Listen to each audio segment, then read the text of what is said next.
Alright, this podcast I'm going to do is dealing with section 8.5 in our textbook on areas of trapezoids. What I want to do here is basically show you where the area formula for a trapezoid comes from, and also where the area formula for a parallelogram comes from. So in the sketch pad here I already have a trapezoid drawn, A, B, C, D. And if you call the definition of a trapezoid is a quadrilateral that has at least one parallel sides. I know that'll send some math people up a wall, like I said in class, because there's a little bit of disagreement with the definition of a trapezoid should be. Some say exactly one pair, some say at least. We're going to go with at least. Alright, now the method to actually finding the area of a trapezoid here can be used for areas of various polygons. We're going to triangulate it. Basically, it's a fancy word for saying we're going to take this thing, we're going to cut up into triangles and find the areas of those triangles and add them up. So if I connected B and D here with a segment, it cuts it into two different triangles. And what I do, if I found the area of triangle ABD and I found the area of triangle BCD here, add them up, I get my area of my trapezoid. And technically you could do that every time, but I don't think anyone really wants to do that. Probably would be nice to have a formula for it. Okay, this next diagram, I have the heights of my two triangles drawn in. See, look here, it's perpendicular to my base. This is my height for ABD.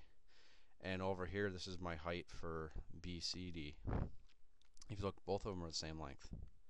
And the reason why, again, is because my two sides are always parallel, and the distance between those two parallel lines is always going to be the same.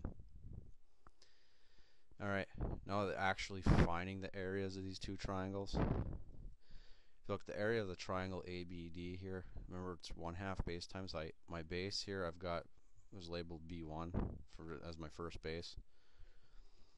And the height is going to be H, so the area of this triangle down here, ABD, is 1/2 times B1 times H.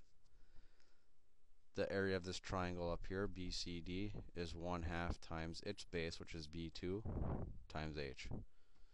So the sum of them is 1/2 the height times B1 plus 1/2 times the height times B2. And I got that written here in Word. So you see, here's my area of my two triangles. It equals 1/2 times, again, what I said, B1 times H plus 1/2 times B2 times H. Now where the formula comes from, if you look, in both these chunks I've got a 0.5 and I also have an H, so if I've got two things that are the same in both those terms, I can factor it out. It's my greatest common factor. So pull that thing out and write whatever's left over in parentheses. So I have 0.5 H times B1 plus B2. So 1/2 the height times the sum of the bases. That's what it is in English. Alright, now as for the parallelogram, that's here. I didn't write anything in Word as like a fancy formula for it, because actually the area formula for a parallelogram is the same as a rectangle. It's just area equals base times height.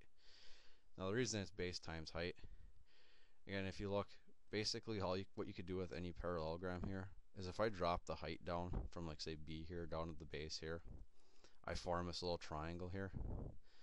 And what we would do is we could, if we imagine it, we could lop this part of this triangle off and tape it on the other side. And if you look where these dashed segments are, if we go all the way around here, basically I've got a rectangle. And I could manipulate this too with a sketch pad. I could slide this point B over, and you'll see eventually these two are going to meet. Oh, look at, I have a rectangle. And I can keep moving and moving them. It's just, I could always take this triangle on the left side and tape it on the right, and it would keep the area the same, but I'd always have my area as base times height. Isn't that swell? I thought so.